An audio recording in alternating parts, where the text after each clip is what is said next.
نحمده ونصلي على رسوله الكريم أما بعد فأعوذ بالله من الشيطان الرجيم بسم الله الرحمن الرحيم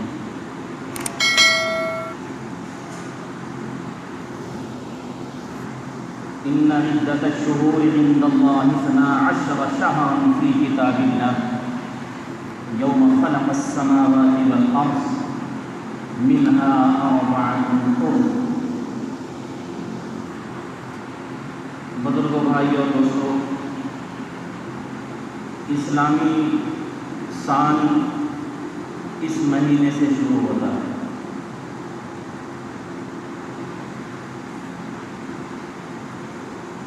عیسوی اعتبار سے جو سال شروع ہوتا ہے اس کا عام طور پر ایک واویلا ہوتا ہے، ایک ماحول بنتا ہے، ایک شور مچایا جاتا ہے، مبارکبادیں پیش کی جاتی ہیں. اس کا مطلب یہ ہے کہ یہودیوں نے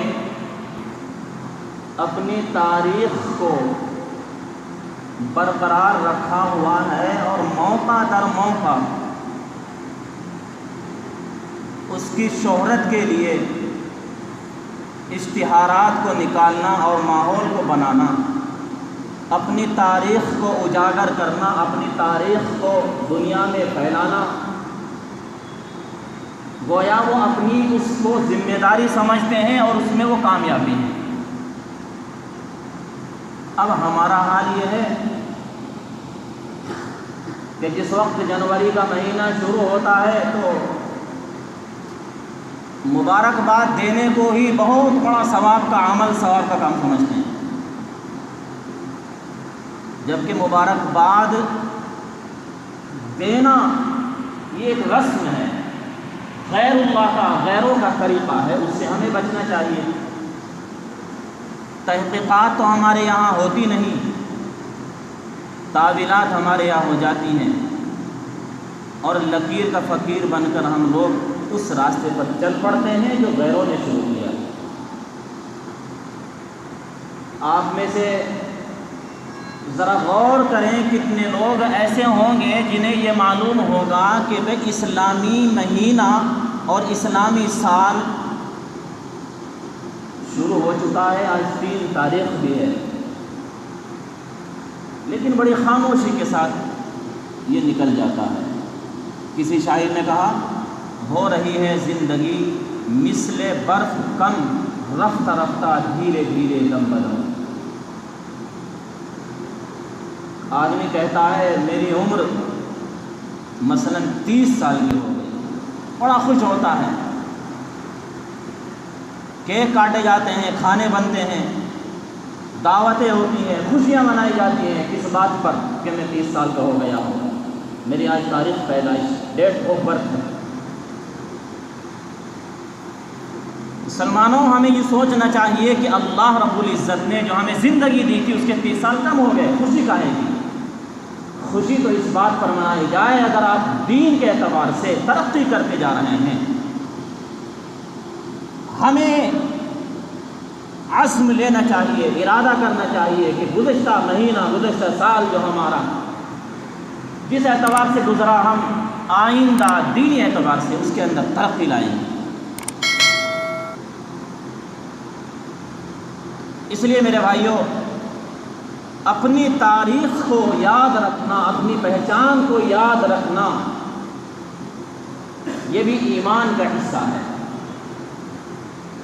اور آپ کو معلوم ہے تاریخیں کیسے مٹی، یہ ہوا کیسے؟ وہ کسی جگہ ایک بادشاہ تھا بیچارہ، کسی ملک کا بادشاہ، اس کے سامنے اس کے لیے کوئی حادثہ پیش آیا کہ اس کے ناک کٹ گئی. اب بادشاہ کی ناک کٹ جانا بڑا کام ہے. ناک کا ایک مسئلہ ہوتا ہے، آدمی اپنی ناک کو سامنے رکھتا ہے، یہ ہماری ناک کا مسئلہ ہے، یعنی اپنی عزت اپنی ناک کو سمجھتا ہے. اب اس بادشاہ کی ناک کٹ گئی. کچھ دن تو بادشاہ دربار میں حاضر ہوا نہیں، غائب رہا. لوگ سکتے میں آ گئے، بھائی بادشاہ سلامت، کیا معاملہ، آ نہیں رہے دربار میں. کچھ دنوں کے بعد بادشاہ نے ہمت سی کی، اور چونکہ بادشاہ تھا آنا تو تھا ہی، تو دربار میں جس وقت حاضر ہوا تو سب لوگ دیکھ کر سکتے میں رہ گئے، اور جو اس کا وزیر تھا اس کی ہنسی چھوٹ گئی کٹی ہوئی ناک کو دیکھ کر۔ اب بادشاہ تھا، اسے غصہ آیا، اس نے فوراً جلاد کو حکم دیا کہ اس وزیر کی ناک کاٹ دو۔ اس کی ناک کاٹ دی گئی۔ اب جب اس کی ناک کٹ گئی کچھ دنوں تک پھر وہ وزیر غائب رہا۔ اب ایک عرصے کے بعد جب ٹھیک ہوا تو جب وہ وزیر دربار میں حاضر ہوا، وہ جتنے درباری تھے سبھی کی ہنسی چھوٹ گئی۔ اب بادشاہ تھا، بادشاہ نے جلاد کو حکم دیا کہ ایک ایک کو پکڑو، سب کی ناک کاٹ دو۔ چنانچہ سب کی ناک کٹ گئی۔ اب جب سب کی ناک کٹی اور ناک کٹنے کے بعد جو ناک والے تھے ان کے ناک لمبے لگنے لگے، کہنے لگے یار یہ تو ناک کٹے، ان کے ناک اچھے لگ رہے ہیں، جن کے ناک لمبے ان کے ناک اچھے نہیں لگتے۔ چنانچہ سب نے اپنے بچوں کی ناکیں کٹوانے شروع کر دی۔ بچہ پیدا ہوتا جیسے ختنہ ہوتی ہے ساتھ ساتھ ناک بھی کاٹ۔ ایک وقت وہ آیا کہ اس ملک میں سارے کے سارے لگتے، باہر سے کوئی آدمی آیا، آنے کے بعد دیکھا اوہو کتنی لمبی ناک والا آدمی آ رہا ہے، جبکہ انہیں یہ معلوم نہیں ہے کہ ہماری سب کی ناک کٹی ہے اور نسلیں اس چیز کو بھول گئی تھی کہ واقعہ کیا پیش آیا تھا۔ نسلیں تو یہ سمجھ رہی ہیں کہ جیسے ختنہ ہوتی ہے ایسے ناک بھی کٹتی ہے۔ تو ہمارے ساتھ بالکل یہی معاملہ ہوا ہے۔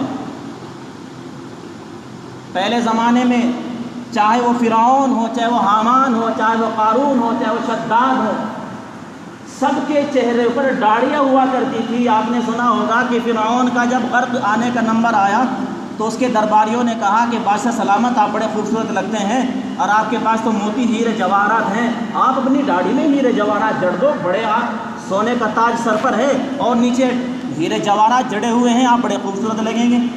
اب بادشاہ چونکہ کنگا اس میں کرنا ہوتا ہے، اس کی ذہن میں یہ بات آ گئی، اس نے ہیرے جواہرات جڑوا دیے۔ جب ہیرے جواہرات جڑے تو کنگے والی جو سنت تھی وہ چھوٹ گئی۔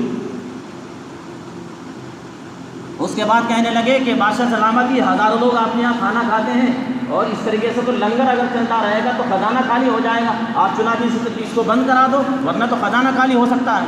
اس نے کہا ٹھیک۔ تو زوال جو شروع ہوا ہے وہ یہاں سے شروع ہوا ہے کہ جب اللہ کے نبی علیہ الصلوۃ والسلام کی زندگی کی جو سنتیں ہیں وہ چھوٹنے لگی اور ہم نے اپنی شناخت کو، پہچان کو ختم کر دیا۔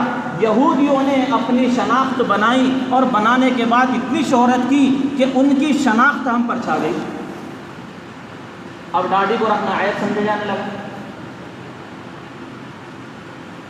اگر ہم نے بھی اسلام کی تاریخ کو نہ سمجھا اور مٹا دیا تو میرے بھائیوں پھر ہم واویلا کرتے رہیں۔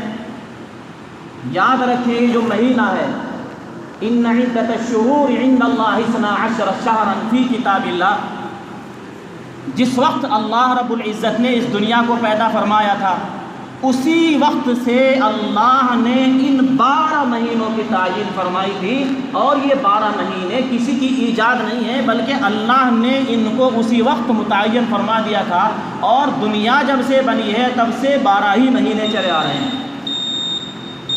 ان عدۃ الشہور عند اللہ 12 شہرا فی کتاب اللہ، اللہ کی کتاب میں قرآن کریم میں اس کا ذکر ہے۔ اور آگے فرمایا 4 حرم، ان 12 مہینوں میں 4 مہینے حرمت والے مہینے ہیں۔ حرمت کا مطلب ہوتا ہے عظمت والا مہینہ۔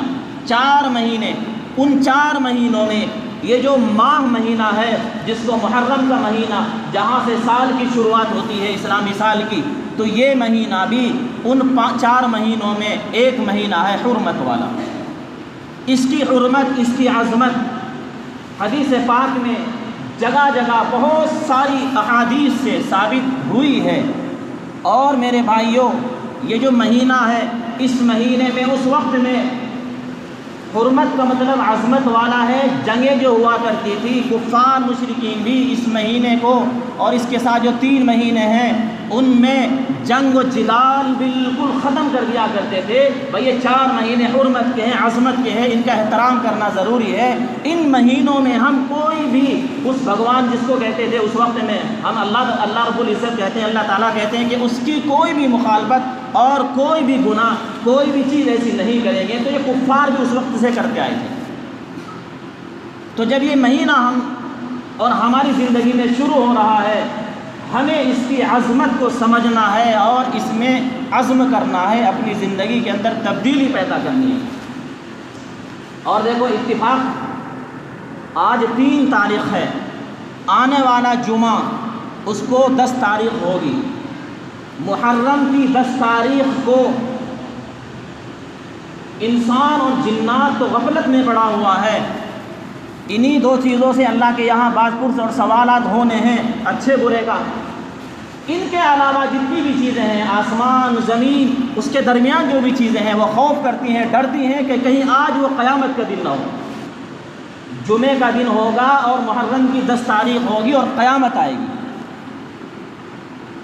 آنے والا جمعہ، جس وقت رمضان کا مہینہ اللہ کی طرف سے اس کے روزے فرض نہیں ہوئے تھے، کفار اور مشرکین بھی عاشورہ کا روزہ رکھا کرتے تھے، یعنی 10 محرم کا روزہ پہلے سے دنیا جب سے بنی ہے، جب سے چلا آ رہا ہے۔ جب ہمیں رمضان کا مبارک مہینہ عطا ہوا تو اللہ کی طرف سے رمضان کے روزے فرض کر دیے گئے، اور عاشورہ کا روزہ جو پہلے فرض تھا وہ نفل روزہ کر دیا گیا۔ اللہ کے نبی علیہ الصلوۃ والسلام نے عاشورہ کا یعنی 10 محرم کا روزہ رکھا ہے، اور آپ نے بھی فرمایا تھا کہ اگر میں آئندہ سال زندہ رہا تو اس مہینے میں عاشورہ کے ساتھ 1 روزہ، یہ تو پہلے یعنی 9 اور 10 یا 10 اور 11 یہ ضرور رکھوں گا۔ اللہ کے نبی علیہ الصلوۃ والسلام نے جب ہجرت فرمائی اور مدینہ شریف پہنچے تو وہاں دیکھا کہ لوگ جو کفار مشرکین روزہ رکھتے ہیں عاشورہ کا، معلوم ہوا کہ یہ روزہ کیوں رکھتے ہیں؟ کہنے لگے کہ ہمارے جو نبی ہیں موسیٰ علیہ الصلوۃ والسلام، آج کے دن 10 محرم کو عاشورہ کو اللہ رب العزت نے فرعون اور اس کے درباریوں سے حضرت موسیٰ اور آپ کی قوم کو نجات عطا فرمائی تھی، اس کی عظمت کی وجہ سے ہم روزہ رکھتے ہیں۔ اللہ کے نبی علیہ الصلوۃ والسلام نے فرمایا پھر ان کی حرمت، ان کی عظمت کے ہم زیادہ حقدار ہیں، ہم بھی روزہ رکھا کریں گے۔ چنانچہ وہاں سے بھی روزہ رکھنا شروع ہو گیا۔